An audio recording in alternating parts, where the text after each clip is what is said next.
శేషు గారు రాజకీయ విశ్లేషకులు మనకు లైవ్ ద్వారా తన విశ్లేషణ అందించడానికి సిద్ధంగా ఉన్నారు.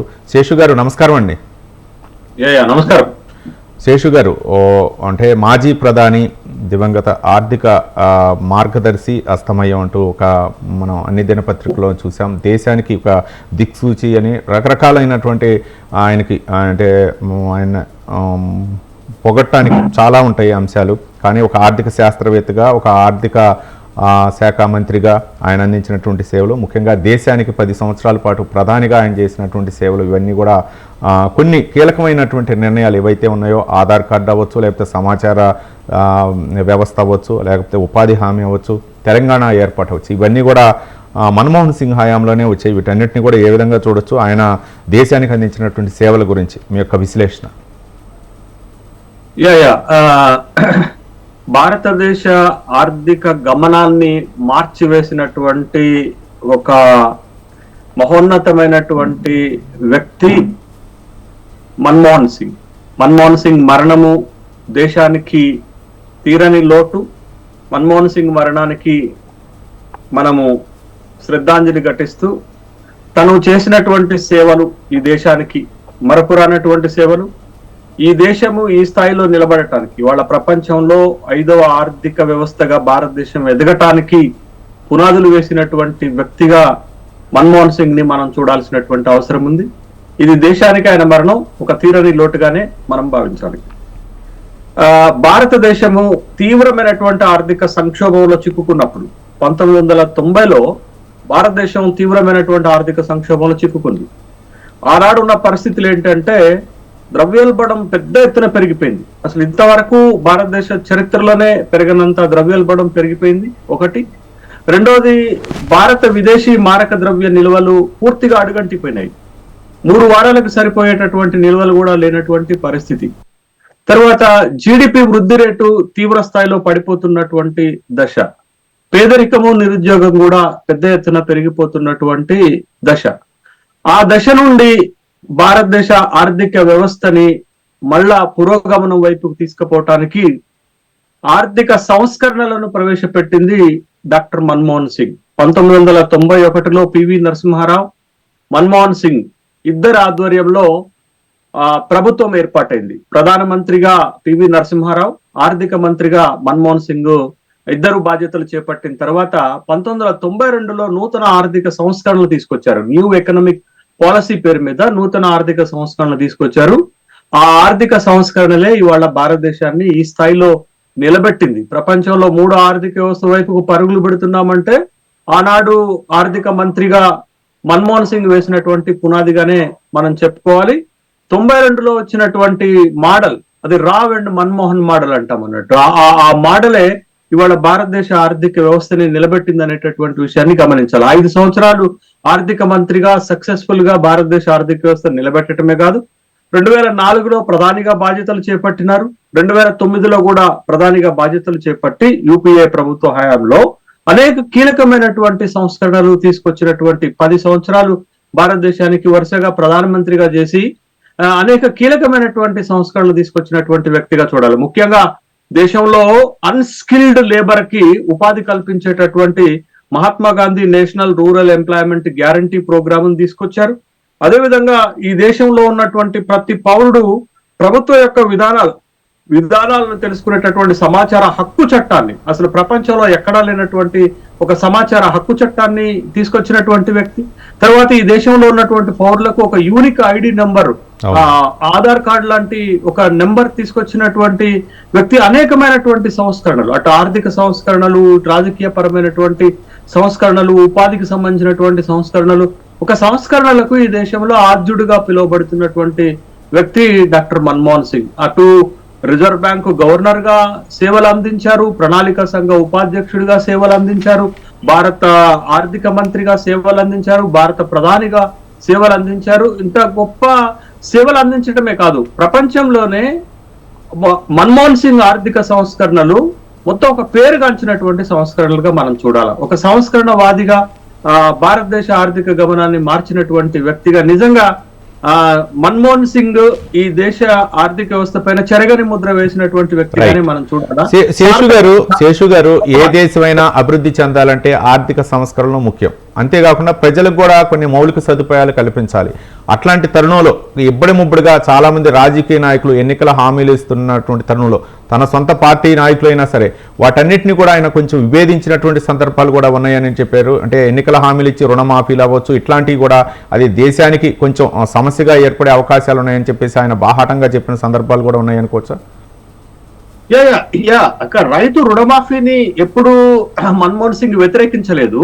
కానీ ఆర్థిక వ్యవస్థకి భారంగా పరిణమించేటటువంటి హామీలు, ఉచిత హామీలు ఇవ్వటం వల్ల ఆర్థిక వ్యవస్థని కోలుకోలేనటువంటి దెబ్బ తగులుతుంది అనేటటువంటి ఒక విజనరీ, ఒక ముందు చూపు ఉన్నటువంటి వ్యక్తి కాబట్టి ఆ విధమైనటువంటి అభిప్రాయాలు వ్యక్తం చేశారు. కానీ మీరు ఒకసారి అబ్జర్వ్ చేస్తే మన్మోహన్ సింగ్ 10 సంవత్సరాలు ప్రధానమంత్రిగా ఉన్నప్పుడు పూర్ ఇన్ ద పూరెస్ట్, అంటే పేదరికంలో ఉన్నటువంటి అతి పేద వాళ్ళకి సంస్కరణలు కానీ లేకపోతే పథకాలు ప్రవేశపెట్టేటప్పుడు కానీ ఎక్కడ వెనుకకు తగ్గలేదనేటటువంటి విషయాన్ని మనం చూడాలి. ఇవాళ దేశవ్యాప్తంగా కూడా ఒక స్టెల్లర్ ప్రోగ్రామ్ గా పిలువబడుతున్నటువంటి ఉపాధి హామీ పథకాన్ని తనే తీసుకొచ్చారు కదా. దానికి ఒక ఆల్టర్నేటివ్ ని ఇప్పటికి కూడా మనం తీసుకురాలేకపోతున్నాం కదా. 30 సంవత్సరాలు అవుతుంది ఆ పథకం వచ్చి. దానికి ఒక ఆల్టర్నేటివ్ ని మనం పట్టుకురాలేకపోయామంటే మన్మోహన్ సింగ్ ఎంత ముందు చూపు ఉన్నటువంటి వ్యక్తి, ఎంత ప్రణాళికాబద్ధమైనటువంటి వ్యక్తి, ఎంత దార్శనికుడో మనకు అర్థమవుతుంది. ఒక్క మాటలో చెప్పాలంటే మన్మోహన్ సింగ్ ని సార్థక నామధేయుడు. మన్మోహన్ సింగ్ అంటే ఈ దేశ ప్రజల మనసును దోసుకున్నటువంటి ఒక మోహనుడు. రైట్. శేషు గారు, అంటే ఒక పక్క శత్రు దేశాలు ఏవైనా సరే కానీ ఆర్థిక సంస్కరణల విషయంలో అవ్వచ్చు, లేకపోతే దేశానికి సత్సంబంధాలు ఇరు దేశాలు ఇచ్చిపుచ్చుకునే ధోరణి ఏర్పడటం కోసం ఒక మైత్రి బంధాన్ని ఏర్పడటంలో కూడా మన్మోహన్ సింగ్ తీవ్రంగా కృషి చేశారనుకోవచ్చా? మన్మోహన్ సింగ్ వ్యవహార శైలి, పనితీరు ఎట్లా ఉంటుందంటే తక్కువ మాట్లాడి ఎక్కువ పని చేసేటటువంటి ఒక లక్షణం కలిగిన ఒక అరుదైనటువంటి నాయకుడు. మనకి ఇట్లాంటి నాయకులలో ఎక్కడ లాల్ బహదూర్ శాస్త్రి లాంటి వాళ్ళు కనపడతారు ఈ దేశంలో. లాల్ బహదూర్ శాస్త్రి గారు కూడా ఇదే లక్షణాలు కలిగి ఉన్నటువంటి వ్యక్తి. తన సంకీర్ణ ప్రభుత్వాన్ని తాను నడిపినప్పటికీ కూడా అన్ని భాగస్వామ్య పక్షాలను సంతృప్తి పరుస్తూ 10 సంవత్సరాలు ఏకఛత్రాధిపత్యంగా పాలన చేయటం అనేది ఒక మామూలు విషయం కాదు. తర్వాత అనేక దౌత్య విషయాలలో మన్మోహన్ సింగ్ తీసుకొచ్చినటువంటి ఆ అంశాలు కూడా చాలా, ఎక్కడ కూడా ఒక్క వివాదాస్పదమైనటువంటి అంశం లేకుండా ఇతర దేశాలతోటి దౌత్య సంబంధాలు నిలిపినటువంటి వ్యక్తి. ఇవాళ భారతదేశం ఎదుర్కొంటున్నటువంటి సవాళ్ళలో ఇది కూడా ఒకటి కదా. చుట్టూ ఉన్నటువంటి దేశాలన్నీ కూడా ఇవాళ భారతదేశానికి వ్యతిరేకంగా మారుతున్నటువంటి బంగ్లాదేశ్ ఉదంతాలు మనం చూస్తున్నాం కదా.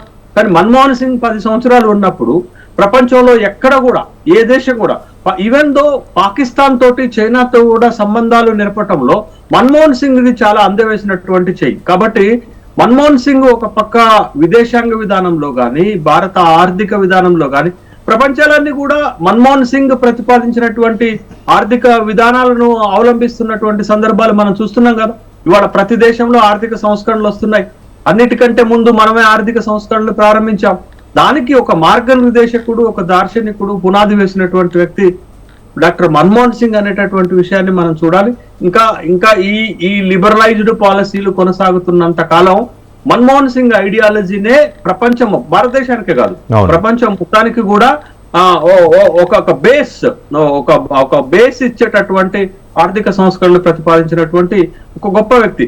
మనం భారతదేశానికి స్వతంత్రం వచ్చిన తర్వాత మనం మిశ్రమ ఆర్థిక వ్యవస్థని అవలంబిస్తే బట్ 1992కి వచ్చేసరకు అది కొలాప్స్ అయిపోయింది. అది తీవ్రమైనటువంటి సంక్షోభంలోకి నెట్టబడితే మన్మోహన్ సింగ్ దానికి ఒక చికిత్స, ఒక కాయకల్ప చికిత్స చేసినటువంటి విధంగా మొత్తం భారతదేశ ఆర్థిక గమనాన్నే మార్చేశాడు. అంటే ప్రపంచమంతా మార్కెట్ ఆర్థిక వ్యవస్థ వైపు వెళ్తున్నప్పుడు మనం ఇంకా పాత ఆర్థిక విధానాలను కనుక అవలంబించి ఉంటే ఇంకా ప్రమాదకరమైనటువంటి స్థితిలోకి భారతదేశం వెళ్ళిపోయేదే. కాబట్టి మన్మోహన్ సింగ్ ఎంత దార్శనికుడు అంటే 2008లో ప్రపంచం మొత్తం ఆర్థిక మాంద్యం వస్తే భారతదేశాన్ని అది తట్టుకొని నిలబడింది. ఒక ప్రపంచంలో అత్యంత బలంగా 2008లో వచ్చినటువంటి ఎకనామిక్ డిప్రెషన్ ని తట్టుకొని నిలబడింది అని అంటే బికాస్ ఆఫ్ మన్మోహన్ సింగే కదా. 2008లో ప్రపంచం మొత్తం కూడా ఇబ్బందికరమైనటువంటి ఆర్థిక పరిస్థితిని ఎదుర్కొంటే ఒక్క భారతదేశం సేఫ్ సైడ్ లో నిలబడగలిగింది. వచ్చినటువంటి ఆర్థిక మాంద్యాన్ని తట్టుకొని ఎదురొడ్డి నిలబడగలిగింది అని అంటే బికాస్ ఆఫ్ మన్మోహన్ సింగ్. మన్మోహన్ సింగ్ భారత ఆర్థిక వ్యవస్థని అంత పటిష్టంగా తయారు చేయగలిగాడు. ఇవాళ ఇవాళ భారతదేశానికి ఒక జిఎస్టి పన్ను రూపంలో నవంబర్ నెలలో 1.82 లక్షల కోట్ల రూపాయల ఆదాయం వచ్చింది. అవును. ఎవరు ఈ జిఎస్టి పన్ను లాంటి వ్యవస్థలు కూడా రూపొందించినటువంటి వ్యక్తి మన్మోహన్ సింగ్. బట్ మన్మోహన్ సింగ్ ఆర్థిక వ్యవస్థ ఉదారమైన ఆర్థిక వ్యవస్థ అయినప్పటికీ కూడా పేద ప్రజలకు కావలసినటువంటి సదుపాయాలు కూడా తీసుకొచ్చినటువంటి వ్యక్తి మన్మోహన్ సింగ్ అనే విషయాన్ని మనం గమనించాలి. ఒక్కటేనండి, మన్మోహన్ సింగ్ 2 వ్యవస్థలని అత్యంత బలంగా ఈ దేశంలోకి తీసుకురాగలిగాడు. ఒకటి ఉపాధి హామీ పథకం, రెండోది సమాచార హక్కు చట్టం. అసలు ఇవాళ సమాచార హక్కు చట్టం ఎంత విప్లవాత్మకమైన చర్య అండి వాళ్ళ ప్రభుత్వ అడ్మినిస్ట్రేటివ్ విభాగంలో. అంత గొప్ప ఎక్కడన్నా ఇంత పారదర్శకమైనటువంటి పాలన ప్రపంచంలో ఎక్కడైనా ఉందా? ప్రభుత్వాన్ని ఒక సామాన్యుడు కూడా ప్రభుత్వాన్ని ప్రశ్నించేటటువంటి ఒక బలమైనటువంటి ఆయుధాన్ని ఒక ప్రజాస్వామిక వ్యవస్థలో ఇచ్చిండంటే అది మన్మోహన్ సింగ్ ఎంత గొప్ప నిర్ణయంగా మనం చూడాల్సినటువంటి అవసరం ఉంది. శేషు గారు, అంటే చాలా మంది, అంటే కాంగ్రెస్ పార్టీ అని కాదు, ఏ పార్టీలో అయినా సరే పదవుల కోసం ప్రాకులాడేటువంటి నాయకులను చూసాం. కానీ పదవులే ఆయన్ని వెతుక్కుంటూ వచ్చి మీరే క్రియాశీలకంగా ఉండాలి, ఇది మీరైతేనే కరెక్ట్ అనే విధంగా ఆయన ఆ యొక్క పదవులకి ఆ విధంగా అర్హులయ్యారనుకోవచ్చా? పదవులు తను ఆశించలేదు, పదవులని తను ఎత్తుక్కుంటూ వచ్చినటువంటి సందర్భాన్ని మనం చూసాం. ఇవాళ ఇదే మన్మోహన్ సింగ్ ని మనం ఒక రాజకీయ నాయకుడిగా మనం చూడలేవండి. ఒక దేశానికి దొరికినటువంటి ఒక గొప్ప మేధావిగా మనం చూడాల్సినటువంటి అవసరం ఉంది. తన ఆర్థిక మంత్రిగా తాను కోరుకోలేదు. పివి నరసింహారావు దేశ ఆర్థిక వ్యవస్థని బాగు చేయడానికి మన్మోహన్ సింగ్ అయితేనే బాగుంటుంది అని ఒక బ్యూరోక్రాట్ గా ఉన్నటువంటి వ్యక్తిని ఏకంగా భారత ఆర్థిక మంత్రిగా నియమించారు. అంటే పదవి అనేది మన్మోహన్ సింగ్ ని వెతుక్కుంటూ వచ్చింది. తర్వాత సోనియా గాంధీ ప్రధానమంత్రి కావటాన్ని అభ్యంతరం వ్యక్తం చేస్తున్నటువంటి రోజుల్లో కాంగ్రెస్ పార్టీ యూపీఏ భాగస్వామ్య పక్షాలన్నీ కూడా అప్పటి వరకు ఆర్థిక మంత్రిగా పనిచేసినటువంటి గొప్ప పేరు సంపాదించుకున్నటువంటి మన్మోహన్ సింగ్ ని ప్రధానమంత్రిగా ఎంపిక చేశారు. తన ఎంత వివాదరహితంగా 10 సంవత్సరాలు యూపీఏ ప్రభుత్వాన్ని నడిపారనేటటువంటి విషయాన్ని కనుక మనం చూస్తేనే తన వ్యక్తిత్వం ఏంటది అనేటటువంటి విషయం అర్థమవుతుంది. కాబట్టి మన్మోహన్ సింగ్ ఎప్పుడు కూడా పదవుల కోసం ప్రాకులాడినటువంటి ఒక గొప్ప రాజకీయ నాయకుడిగానే మనం చూడాలి. శేషు గారు, అంటే ఆయన తీసుకున్నటువంటి ఆర్థిక సంస్కరణలు అవ్వచ్చు, ఆయన ఆర్బీఐ గవర్నర్గా కూడా చేసినటువంటి సేవలు ఏవైతే ఉన్నాయో అవన్నీ కూడా దేశానికి ఒక అంటే ఆర్థిక పరంగా ఎదుగుదలకు దోహదం చేశాయనుకోవచ్చా? ఖచ్చితంగా అసలు ఆ మన్మోహన్ సింగ్ అనేటటువంటి వ్యక్తి భారత ఆర్థిక చరిత్రలో తనకంటూ ఒక పేజీని తయారు చేసుకున్నటువంటి వ్యక్తి. భారత ఆర్థిక వ్యవస్థ గురించి మాట్లాడేటటువంటి క్రమంలో మన్మోహన్ సింగ్ ప్రస్తావన రాకుండా మనం భారత ఆర్థిక వ్యవస్థ గురించి మాట్లాడలేనటువంటి స్థితికి అతను ఎదిగాడనేటటువంటి విషయాన్ని మనం గమనించాలి. అదే నేనేమంటున్నాను, 90లో ఈ దేశం ఎదుర్కొన్నటువంటి అతిపెద్ద సంక్షోభం, ఆ సంక్షోభం నుంచి బయట పడేయబట్టే కదా ఇవాళ భారతదేశం ప్రపంచంలో 5వ ఆర్థిక వ్యవస్థకి ఎదగటమే కాదు, మీరు 3వ ఆర్థిక వ్యవస్థ వైపుకు అడుగులు వేస్తున్నది. కాబట్టి నాటి మన్మోహన్ సింగ్ తీసుకొచ్చినటువంటి సంస్కరణలనే ఇప్పుడున్న ప్రభుత్వం కూడా 3 సార్లు కేంద్రంలో అధికారంలోకి వచ్చినటువంటి భారతీయ జనతా పార్టీ మోడీ ప్రభుత్వం కూడా అనివార్యంగా మన్మోహన్ సింగ్ తీసుకొచ్చినటువంటి సంస్కరణలనే అమలు చేయాల్సినటువంటి అవసరం ఏర్పడింది. ఒక భారత ప్రభుత్వమే కాదు, ప్రపంచంలో ఉన్నటువంటి అన్ని దేశాలు కూడా లిబరలైజ్డ్ పాలసీని అనుసరిస్తున్నాయి, గ్లోబలైజ్డ్ పాలసీని అనుసరిస్తున్నాయి. బట్ ఆ పాలసీలకు ఆద్యుడు మూల పురుషుడు అయినటువంటి వ్యక్తి డాక్టర్ మన్మోహన్ సింగ్ అని చెప్పాలి మనం. రైట్. శేషు గారు, అందరూ కూడా ఎవరైనా సరే నాయకులు పదవీ బాధ్యతలు చేపట్టిన తర్వాత పట్టణాలపై ఎక్కువగా వాళ్ళ యొక్క దృష్టి కేంద్రీకరించేవారు. కానీ ప్రధాని అయిన తర్వాత, ఆయన బాధ్యతలు చేపట్టిన తర్వాత గ్రామాలపై, ముఖ్యంగా పల్లెల దేశానికి పట్టుకొమ్మలనే విధంగా ఆయన గ్రామాలపై దృష్టి కేంద్రీకరించారనుకోవచ్చా? మన్మోహన్ సింగ్ కి చాలా బలమైనటువంటి అభిప్రాయం ఉంది భారతదేశం పైన. గ్రామీణ ఆర్థిక వ్యవస్థని బలోపేతం చేయకుండా భారత ఆర్థిక వ్యవస్థను నిర్మించలేమనేది తను ప్రగాఢంగా విశ్వసించినటువంటి అంశంగానే మనం చూడాలి. అందుకే కదా ఇవాళ మీకు గ్రామీణ ఆర్థిక వ్యవస్థలో ఇప్పటికీ బలమైన పునాదులు వేస్తున్నది వ్యవసాయం తర్వాత మీకు ఉపాధి హామీ పథకమే కదా. ఇవాళ ముఖ్యంగా గ్రామాల్లో ఉన్నటువంటి అన్స్కిల్డ్ లేబర్, మీరు స్కిల్డ్ లేబర్ ఎక్కడో ఒక దగ్గర ఏదో ఒక పనిలో నిమగ్నం అయితే, మరి వాట్ అబౌట్ అన్స్కిల్డ్ లేబర్? అంటే ఎలాంటి నైపుణ్యాలు లేనటువంటి వ్యక్తి ఆదాయాన్ని సంపాదించుకోవటం ఎట్లా అనేటటువంటి ప్రక్రియలో ఒక ఆలోచనలో భాగంగానే కదా ఉపాధి Mahatma Gandhi national rural employment guarantee programme ఒక చట్ట రూపంలో వచ్చి ఆ చట్టం ఒక వ్యక్తి ఉపాధిని కోరుకున్నటువంటి 15 రోజుల్లో ఉపాధి కల్పించేటటువంటి ఒక అమోఘమైనటువంటి చట్టాన్ని తీసుకురావటమే కాదు, భారతదేశంలో ఉన్నటువంటి వ్యవసాయ రంగాన్ని బతికించుకోవటానికి ఎన్నడూ లేనటువంటి విధంగా దేశవ్యాప్తంగా 70,000 కోట్ల రూపాయల రైతుల రుణాలు మాఫీ చేసినటువంటి వ్యక్తి మన్మోహన్ సింగే కదా. కాబట్టి గ్రామీణ ఆర్థిక వ్యవస్థని బలోపేతం చేయడానికి తన ముఖ్యమంత్రి ప్రధానమంత్రిగా ఉన్నప్పుడు, తను ఆర్థిక మంత్రిగా ఉన్నప్పుడు పూర్తి స్థాయిలో పనిచేసినటువంటి వ్యక్తిగానే చూడాలి. శేషు గారు, అంటే చాలా మంది ప్రధానిగా బాధ్యతలు చేపట్టిన తర్వాత లేకపోతే ఏదైనా సరే పార్టీలపై కొంత ముద్ర ఉంటుంది. అంటే వాళ్ళ వారసులను తీసుకురావడం లేకపోతే సొంత దీనికోసం కేడర్ బలోపేతం చేసుకోవడం. కానీ మన్మోహన్ సింగ్ ఏ విధంగా కూడా అట్లాంటి ప్రయత్నాలు చేయలేదు.